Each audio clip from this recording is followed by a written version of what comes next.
Good afternoon, everybody, and welcome to the Power to Welcome, supporting refugee students in our midst. My name is Jane McAdam, and I'm a Professor of Law and Director of the Kaldor Centre for International Refugee Law at UNSW Sydney.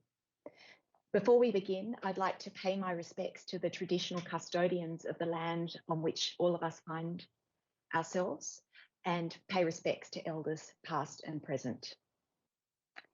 Well, a student's life can be amazing, it can be challenging, sometimes it can be lonely and full of uncertainty. But there are extra, often invisible challenges for students who come from refugee and asylum-seeking backgrounds. That in itself might explain why only 5% of refugees worldwide have meaningful access to higher education. With crises in Afghanistan, Myanmar, and Ukraine, among other countries, the number of students in our classrooms who are affected by displacement is sadly growing. So how can universities build a culture of welcome for displaced students? Today, we are privileged to be joined by 3 current and former students who can tell us firsthand. They will share their experiences with us about university life and also make some recommendations for how others can show support and solidarity. I'm delighted to introduce each of them. Dr. Alfred Mupenzi is a lecturer and Senior Project Support Officer for the Refugee, New and Emerging Communities program at Western Sydney University. He finished his PhD in education at the same university in 2018. And prior to that, he trained in Uganda as a high school teacher, where he also obtained his Masters of Arts in Public Administration and Management. Kobra Sayyadi is a recent graduate of arts from Macquarie University and a former student ambassador. She has an interest in writing, storytelling, and cultural journalism, and is currently completing a residency with the Bankstown Arts Centre for the 2022 Bankstown Biennale. She's also a member of Saba Group, which is a youth-led community organisation advocating scholarship and education for the Hazara diaspora in Australia. Shahida Haydari is a third-year student studying for a Bachelor of Business and Law. She's an active youth leader who is passionate about social justice and helping marginalised communities. Shahida is a strong advocate for issues affecting refugees and mental health, and she's just secured an internship with law firm Baker McKenzie. So we're privileged to have such an expert panel of speakers, and I'm sure we're going to have a rich discussion. The way this panel will operate is that I'm going to ask the speakers a series of questions, but all of you have an opportunity to ask questions in the chat as well, and we'll put some of these questions to the speakers. So to begin, Alfred, Kobra, and Shahida, I'd like to ask each of you in turn to reflect on your own journey to higher education. You're all highly accomplished people, so how did you get there? Alfred, let's start with you. Thank you very much, Jen, and that was a brilliant introduction. First, don't be lied to, because the accomplished structure that we are presenting was not structured. It was not by design, but sometimes by chance. What am I saying? Growing up, I was born a refugee, and first 17 years of my life, I was living in a refugee camp. And once you are a refugee, the only education you can have is primary education. We used to call it universal primary education, provided by United Nations High Commission for Refugees and sponsored by them. So you do not have a chance to pursue higher education. I, for one, chance dropped in and I was adopted by the Catholic Church, and that's how I had access to higher education. So the accomplishments you are seeing were not by design, and that will tell you, when I finished my undergraduate as a high school teacher, I waited until I could not see any further support, and I chose to take up a degree that was convenient, that would allow me to study and work. And that's how I ended up in public administration and management. My pursuit was to be a teacher. And when I got another scholarship, that's when I went back to teaching to pursue my dream. So it's never a linear journey. It's never a straight path. It's rather a try and error chance. So we'll speak more about that, but that's about me. Yeah. Thank you so much. Kobra, how about you? How did you get there? Thanks so much, Jane, first of all, for the introduction and also for having me. But yeah, I guess similar to Alfred, my journey to higher education wasn't like the most conventional either. So I was lucky enough to start high school in Australia. So I arrived here in 2010 and started school from year 7. So in that sense, I guess I was lucky in that I got to have an idea of like what high school was like in Australia and also higher education. But yeah, I did attend school with all 4 of my sisters, and they're always there with me, and I was the youngest of the 4 of us. And so when school did finish and I graduated high school, it was quite a big transition for me as well, in that I wasn't sort of used to that kind of independence and having to kind of navigate a whole education system that's very different to high school as well. So yeah, all of that was very different for me. So it was a big transition.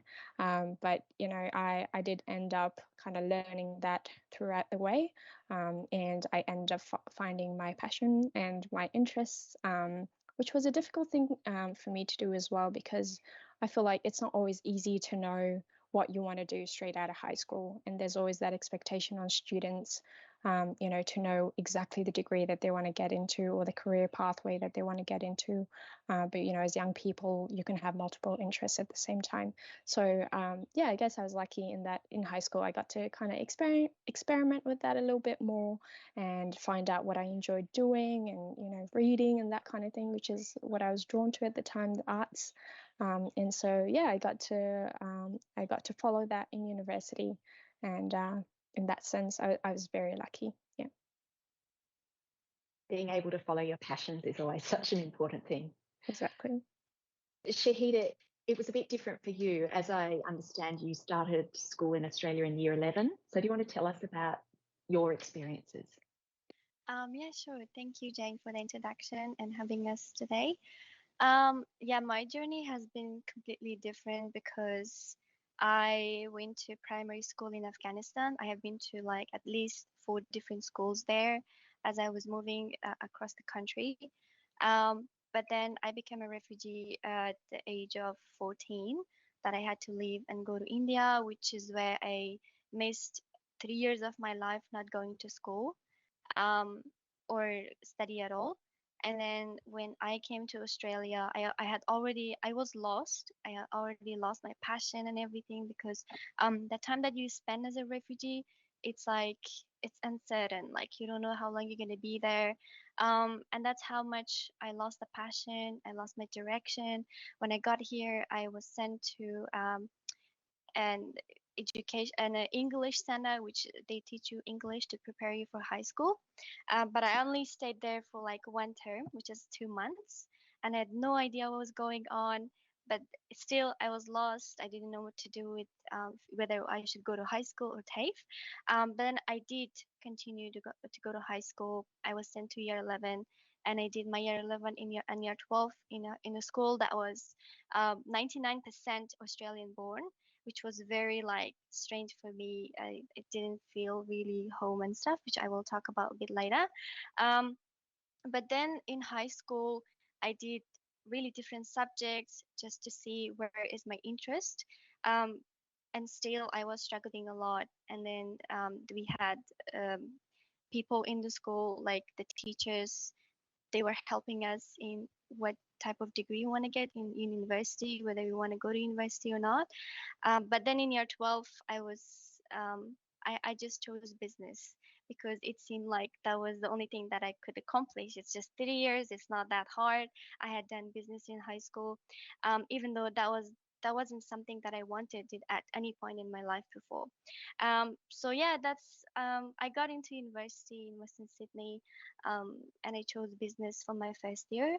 I did business, and then in my second year, I kind of I became more aware of how is the system, the education system here, and I explored myself even more, which I found my way back to how I wanted to become a lawyer when I was younger, um, and I just applied for law again and I got to do both business and law in my second year. So now I applied for law in my second year, and I got to start it in my third year, which I'm now studying first year of law and third year of business. So yeah, that's a very summary of my journey of coming here so far. Thank you so much for sharing that. And I think the challenges that you've described are ones that so many people have never had to think about, let alone face. And all power to you that you have achieved so much already, and all of you, you're on an upward trajectory, that's for sure. Kobra, as you explained, you started high school here in Australia, so you did have some familiarity with the system before you enrolled in uni. But even so, what were some of the challenges that you faced, and what was it that helped you to navigate them? Yeah, that's right. So I started high school in here, but I guess after graduating, it was difficult to sort of know exactly, first of all, the degree that I wanted to do, but also in terms of finding a new group of friends from high school. So the university that I went to, a lot of my friends couldn't go to it. It was sort of like a distance thing as well, where other universities were closer to them. But yeah, so that was one of the things that I sort of struggled with as well, on top of having to kind of find out how to navigate kind of the different courses and how university works, and applying for extensions and all of those sort of things. It was funny because I was just thinking earlier about how my sister once told me she did nursing, and she said that she didn't apply for a single extension for any of her university assignments, for the entirety of her degree. And that might have been because that's sort of like a personality thing for her, where she really prefers to have assessments done 2 weeks before the due date and that sort of thing.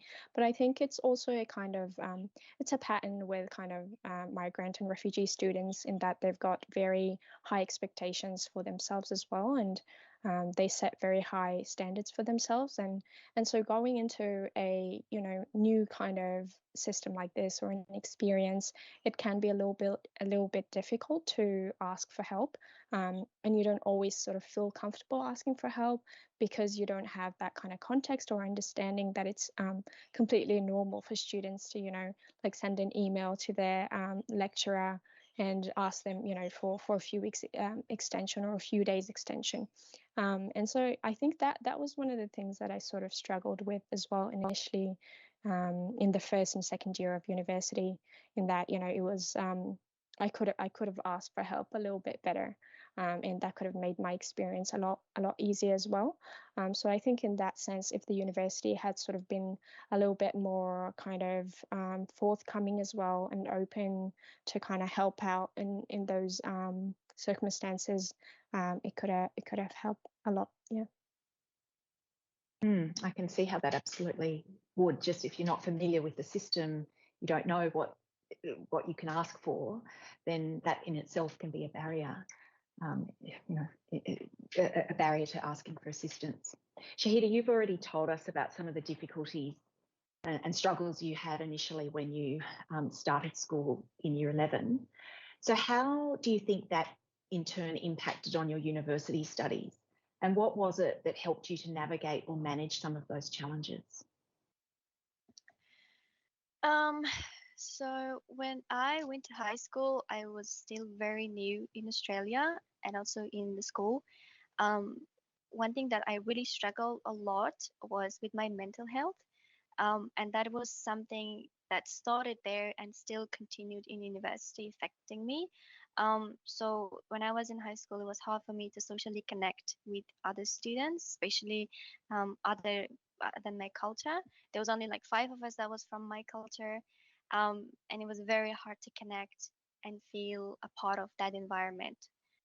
So that even did affected me in university, but in university there was more support that I was aware of, which was in high school as well. But because it was a very small number of us, it wasn't very mentioned to us, or it was just we didn't know about it simply. Um, yeah, that was something I struggled in university, and also, but here there was a lot of people that I could ask for help. There was counselors, I remember, visiting counselor on like a weekly basis to help me to stay on top of my work. I was also very struggling in meeting the deadlines, being on top of the work in high school. I was failing like majority of the subjects because of my language, the language barriers that I had.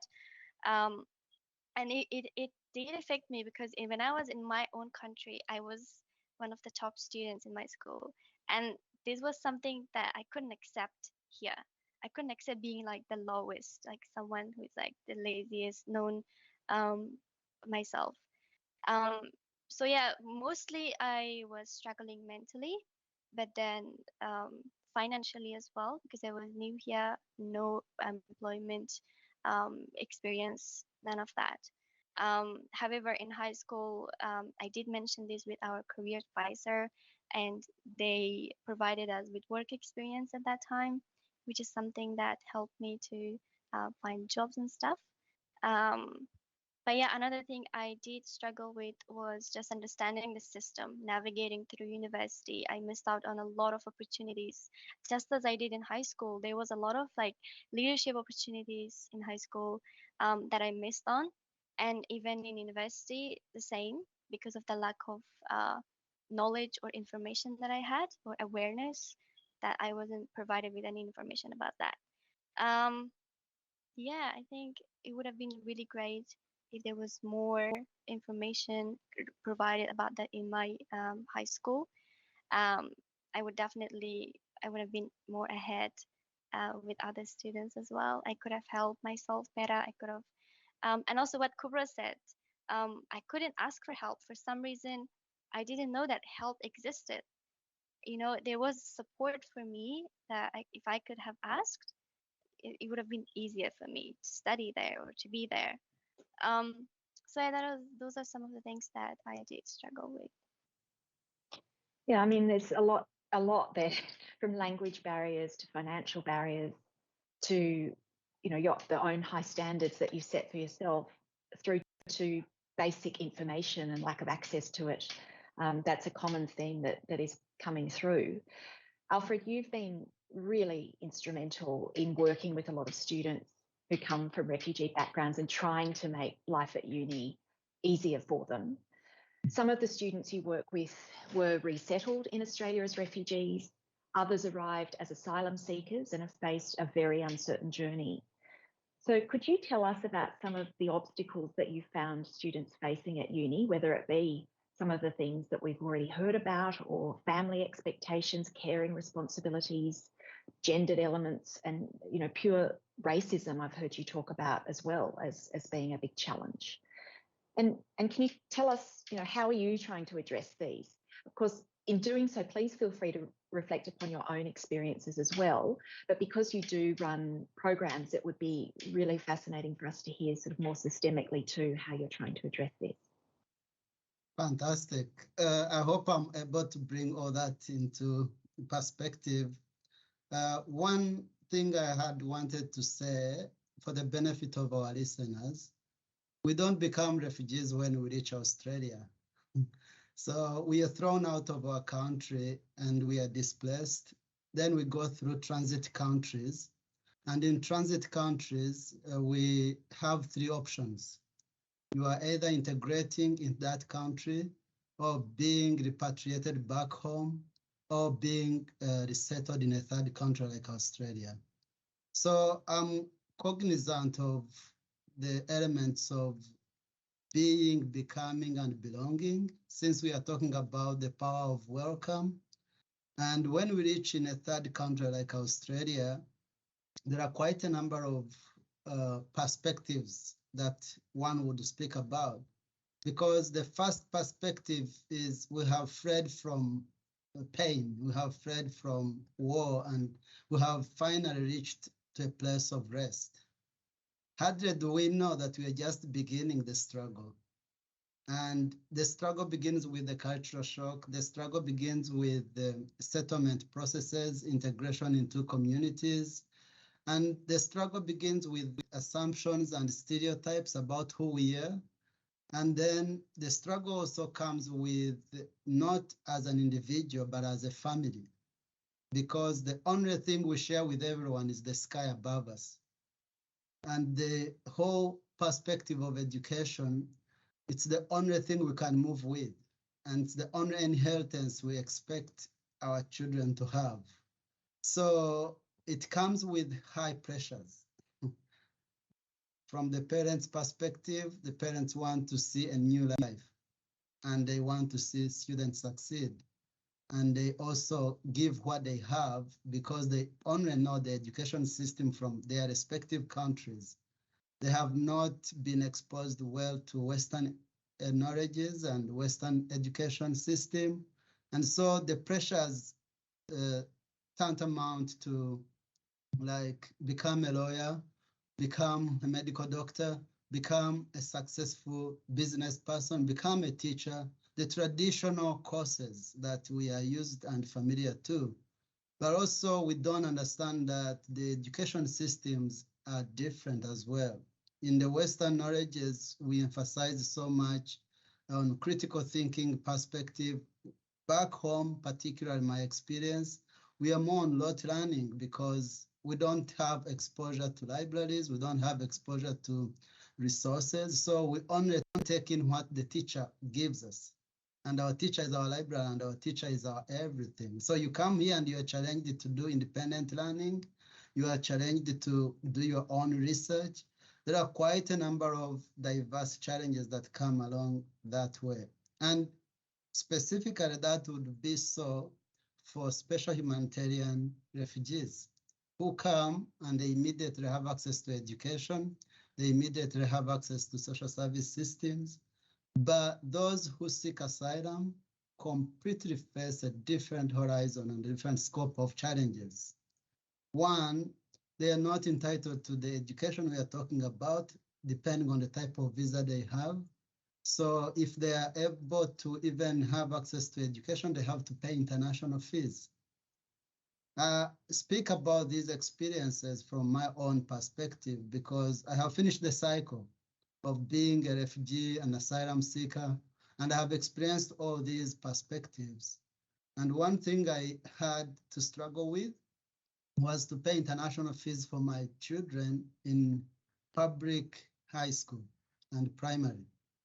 For 4 years, I was paying all that while I was on asylum seeking, and I can tell you that it is draining. You do several jobs and you have to kind of balance up study and work, and it becomes so strenuous.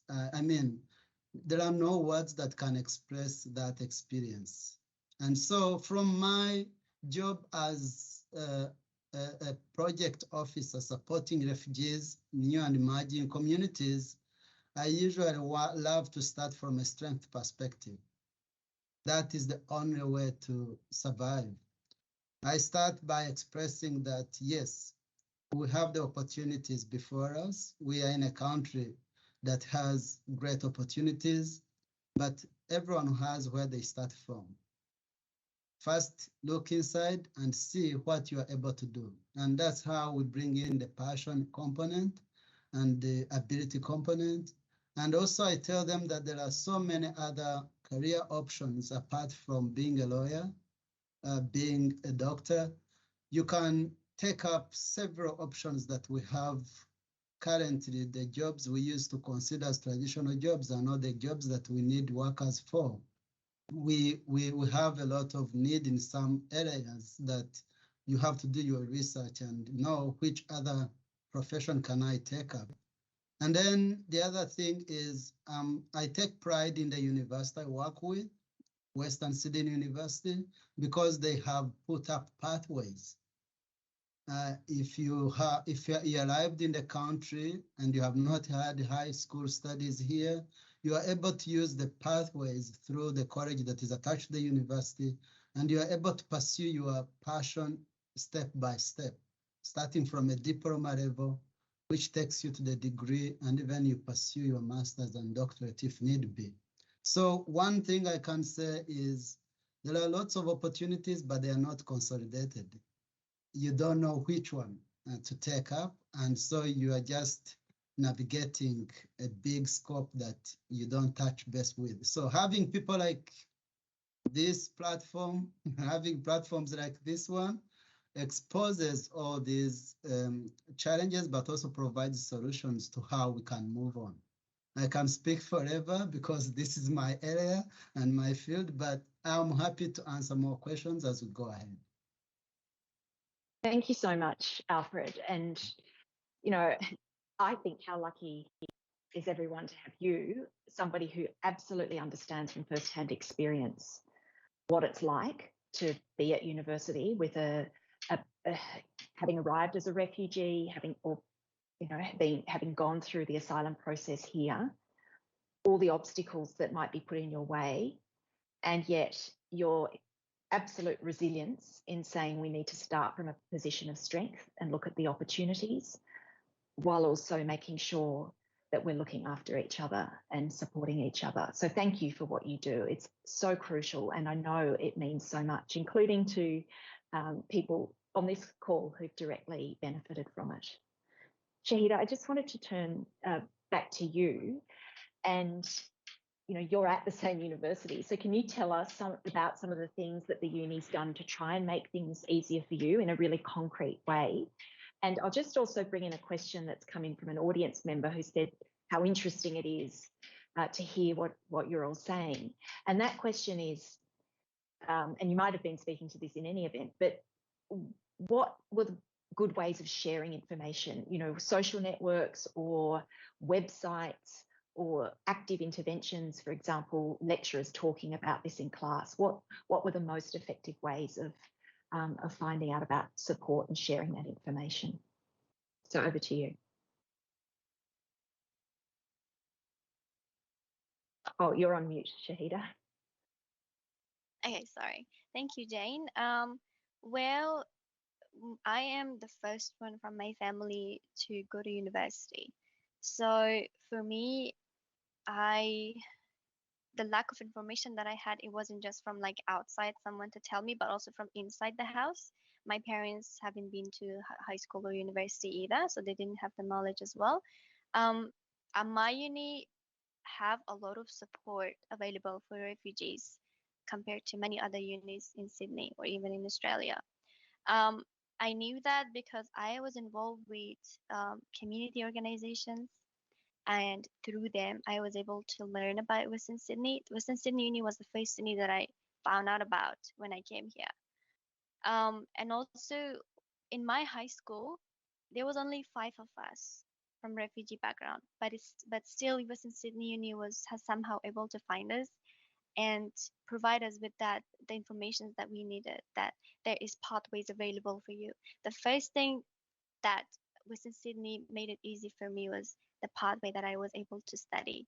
Because when I finished HSC, I didn't really get a good ATAR to be able to study business or law in another university. I did pass, but it wasn't that much. So through pathways, which is the college from university, I was able to enter uni. And from there, I was able to enter into second year of university, which is like same as other students. And other things, there is English, a lot of English programs, so English conversation groups to help you with your English. And there was a lot of check-ins with us in the beginning. So they would call us and ask about what helps, what assistance with my need, which from there I was able to connect with counselors and other study assistance that I needed. There's also some scholarship opportunities that my university provides, that is specifically for refugee students, but I haven't been able to access that because I just recently found out about that. And yeah, so far there is a lot more to do for universities, which I was gonna share later. Some of the things that universities can do to help students learn and support them to learn better, or to adjust into university. But those are just some of the things that I have personally used, the services and the supports from my university. But there's a lot more that I'm still learning. And actually, my university is engaging with us more. So they helped us to actually open and Afghanistani club, which through that they engage with us, they communicate with us, and that's how we all offer support for other students that are from Afghanistan in university. So it's like they collaborate with us now. Yeah.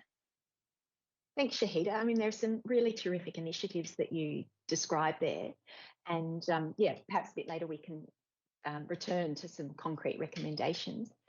Kobra, back to you. It's often said that you can't be what you can't see. And so I wondered if you could talk a little bit about how this might play out for students from refugee backgrounds and what might be done to address it.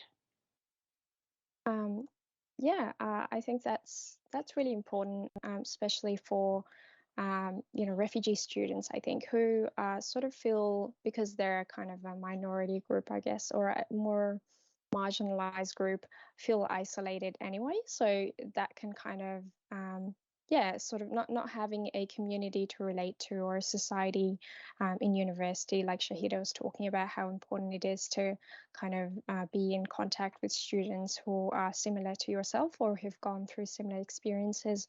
I think that can be one of the things that makes university such like a really enjoyable, I guess, experience as well, on top of the academic side of things. So being able to see people who look like yourself or who are from the same background in those sort of, I guess, contexts in universities or in leadership positions can be really, really powerful, especially for students, who kind of underestimate themselves often as well, because they're obviously really young and have limited experience still, but also they're not aware of the skill sets that they've got or the talents that they've got. So just being kind of encouraging in that sense as well, and showing them that they can be not just one thing, like Alfred was talking about before as well, not being limited to like only a few career pathways, but also they can be out there in the community making a difference in so many different ways. I think that's super powerful as well. Representation always matters. And actually, I was going to say, at university, Macquarie Uni, we had a great program which was called the peer mentorship program, where university students would go out and visit schools with students who are from refugee or migrant backgrounds, and they kind of just visit them once a week or so, and kind of have these sessions where the students got the opportunities to ask any questions that they had about higher education or about the degrees that they're interested in. And I think that's honestly one of the most powerful ways that you can kind of not only share information, but also encourage those students to look up to, higher education and tertiary education. I think establishing those kind of points of contacts is really important.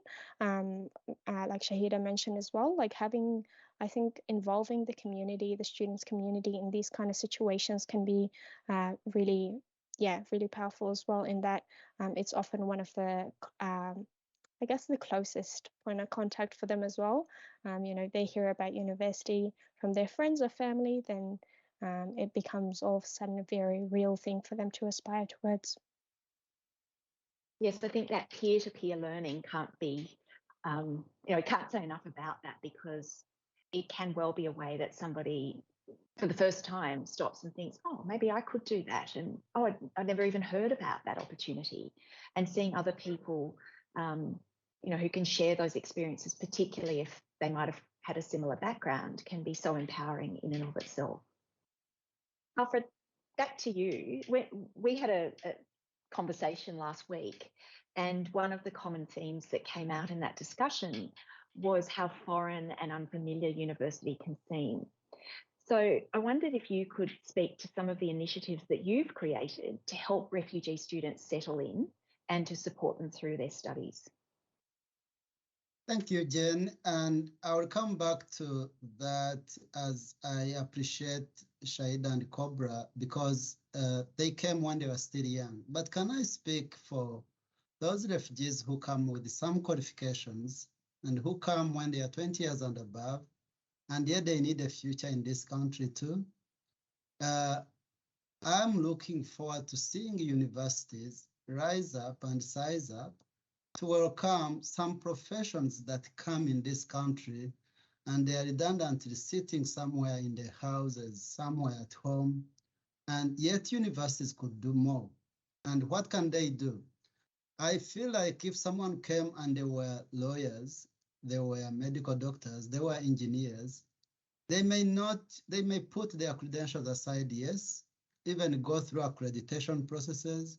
But if universities can tap into those resources in a way that they attach some people to certain schools, faculties, and they give them just an exposure to Western education, and also see how much they can contribute to different schools of thoughts.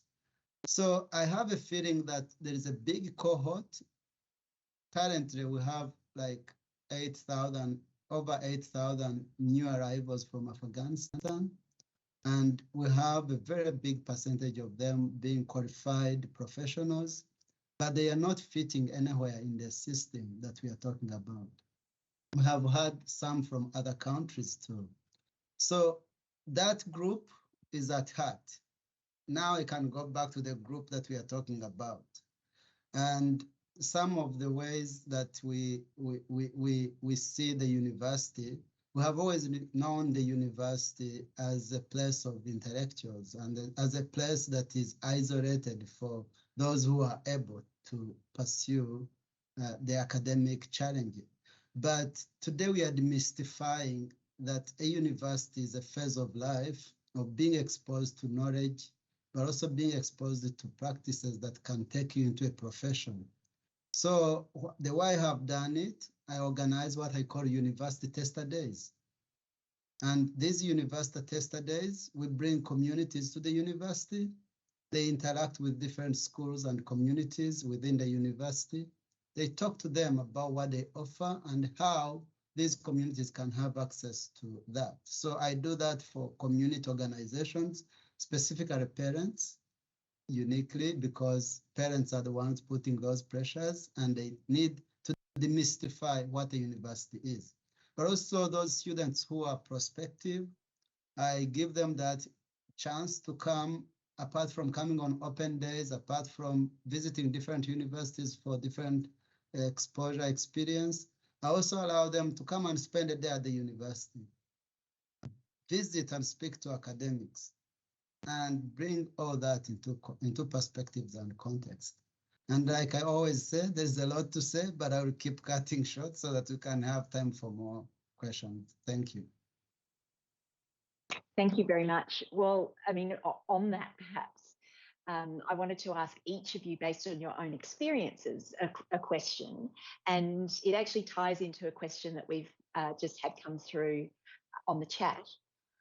And that question was, what are some specific ways that universities can improve the way they support or consolidate their support for students from displacement backgrounds?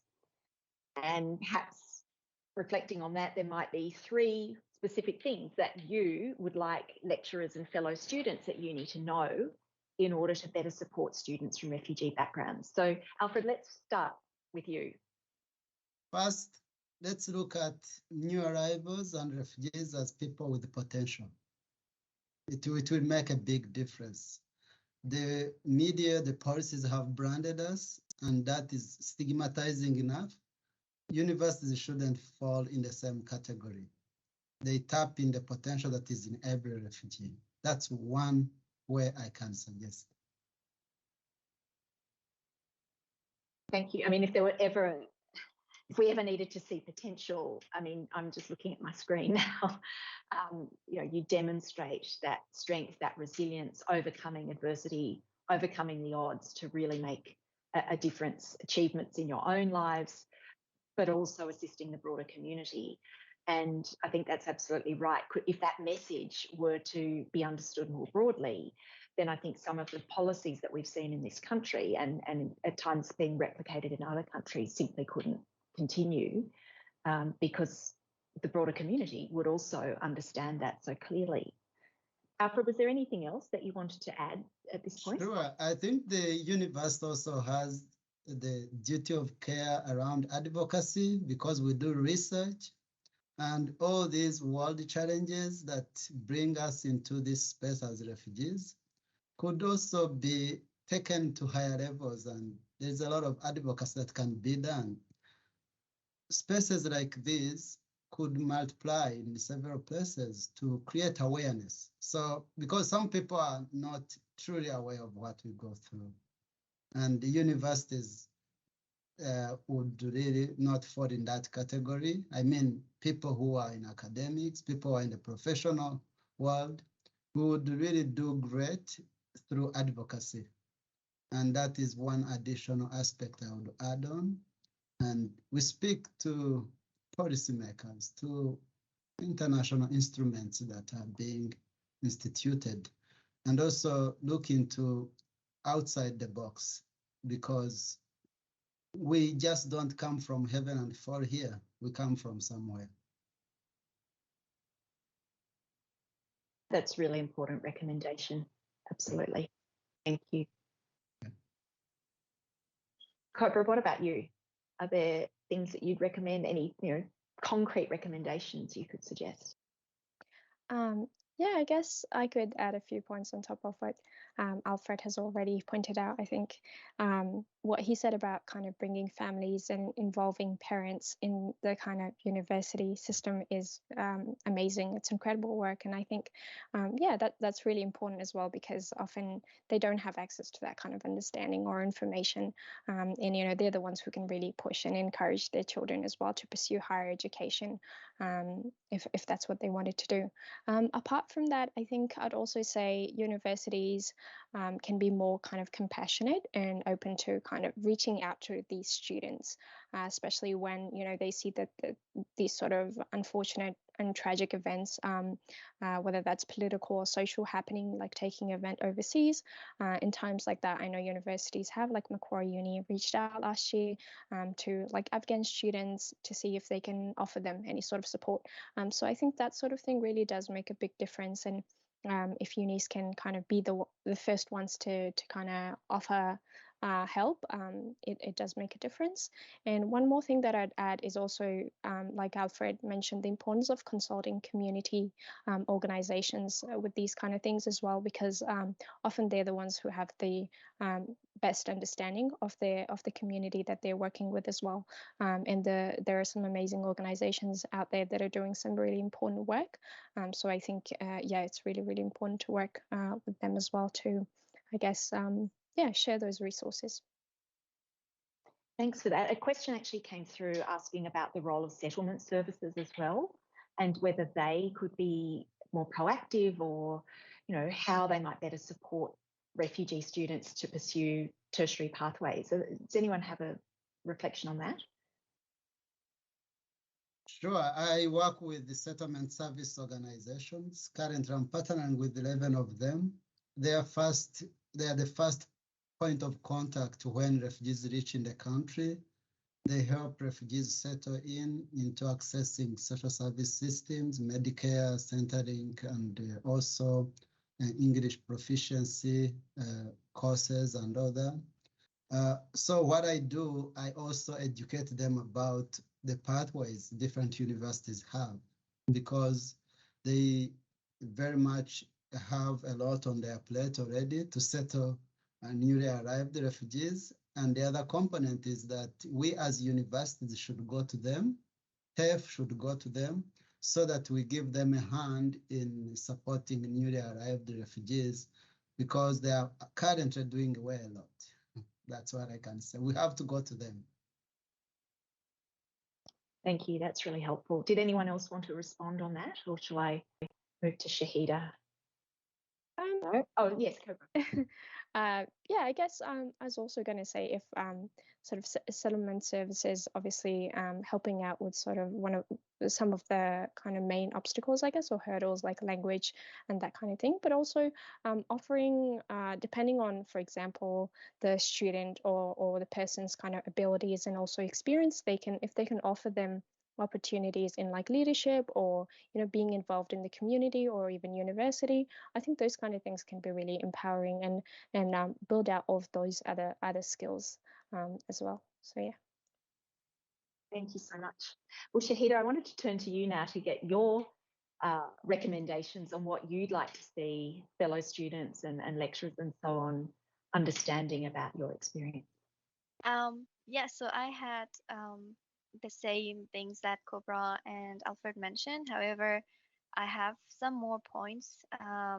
So it's I agree for universities to engage and collaborate with students' parents, because there is a lot of pressure when you came here first from home as well. It would be good to have sessions with them and talk about the study environment and university and how they can support them at home. And also another important thing that really helped me um, is the community. So I was really active in the community. I was doing a lot of volunteering and other stuff. It's really important for universities to also collaborate with communities. That's how Western Sydney does, which is really important. They can help, raise awareness around the university study system through workshops or other events for students to help them prepare for uni. And also, another important thing is that universities offer a lot of short-term or even long-term employment. And a lot of the time, it's really hard for refugees to find a job outside of university because they don't have the experience. And it would be really great for universities to allocate some of those jobs and hire students from refugee background. It will really help them into pursuing, their careers. And another thing was, yeah, that could happen through a career expo that can raise awareness around that, and also checking on them on a regular basis. Those smallest things really help students into like settling into university, um, and provide them special mental health or emotional support, and also study support as well, as a lot of them are struggling with English. When you even like I am struggling with my English a lot. I have been here for 5 years. Some of the terminologies that are used, especially in law, I still struggle to understand. So yeah, it'd be really great to have tutor or even like mentorship or English-based conversations or activities. And also for other universities other than my Western Sydney Uni, um, I really want to see more representation. As when you look at some of the universities, it's very hard to find someone who is from my country, someone who is from a refugee background. I'm sure we all have that potential. If we get the chance, we can grow just same and same to other students. I really want to see, either if that's possible through pathways or other programs. I really want to see some representation in other universities. And the last thing that I was going to talk about is the payment system. So if you're not a citizen, you have to pay a very high amount of money, which I wasn't able to pay for the last 2 years of my university. That's why my studies are delayed. So I was only studying. At first, I had to drop out and go work. But then when I came back, I had to study only one subject or two subjects in order to afford it. So if there could be something done, I am sure university has a lot of connections with policymakers, as Alfred mentioned, through their advocacy. If something could change about this or even lower the amounts, that would be great, because I know a lot of students, my friends, who had to drop out of university for like even a year, and our studies are already delayed through our journey when we become a refugee. So even if they can do something regarding that, that would be great as well. Either that's through scholarship or advocacy or anything related to that. Well, what an excellent set of recommendations that you've all come up with. I mean, there is so much food for thought there and really constructive suggestions. I wanted to put to you, and Shahida, perhaps I'll stay with you for this question. This is something that one of the audience members has asked, and it reminded me of our discussion last week. The question is about things that individuals can do to make the uni experience better. So from a fellow student having an understanding of what's going on perhaps last August with the Taliban in Afghanistan, through to the Vice Chancellor or Chancellor having a meeting with you to express sympathy, understanding, offer support. I mean, how important are individuals in this process, do you think? Well, even the smallest thing counts. Like, it doesn't matter if it's a collective or as an individual. I remember during the downfall of Afghanistan, I was so disconnected. I was so affected that I was disconnected completely with what was going on in my studies. I couldn't do my assessment. I couldn't even respond to an email. I couldn't even email my teachers explaining my situation so that they can offer me support. So in those situations, it's really important for university to reach out, which my university did. They give us, every single one of us, a call, and they did assess us with whatever that we needed. And also another thing that was really challenging was with the group assignments. A lot of the students have no idea about what's going on outside of university, outside of Australia. They were born here. They have a really different lifestyle. So it would be really great for universities to. I know it sounds hard, but it is possible to have sessions, information sessions, or something like a program to inform them about the situation, and even to encourage them to connect with students who are from a refugee background, um, because to have a friend, it's important. Like, we didn't have anyone at that time because it was online as well, but in person it's really easier to have a friend. It's like you have a support system. You have someone to go to talk to, someone that can help you find help or find further assistance. And another really important thing my university did was they provided us with a special consideration, specifically just for us, that we were able to just submit it. They actually wrote it on a PDF and send it to all of us. We were able to apply for extensions easily, and we would get it as well. So that's something that really helped us not stay, behind our assessments and exam, and just it really made a lot of difference. I guess that's all that's coming to my mind right now, but I'm sure there's a lot more. If Kobra or Alfred have anything else they can share. Thank you, Shahida. I mean, they're really concrete ways in which support can be offered. We've got 2 minutes left, but I don't want to cut off either Alfred and Kobra if they did want to just add something briefly to that final question. Quickly, mentorship is very important. If we can find a number of students through find mentors. The other one is the student clubs that we could engage. We have started a couple of clubs that support students, but also at university level, we have established through UNSW, the platform for all universities, Refugee Special Interest Group, which is really coordinated at UNSW, and we can reach out and know what more we can do. Over to you, Kobra, sorry.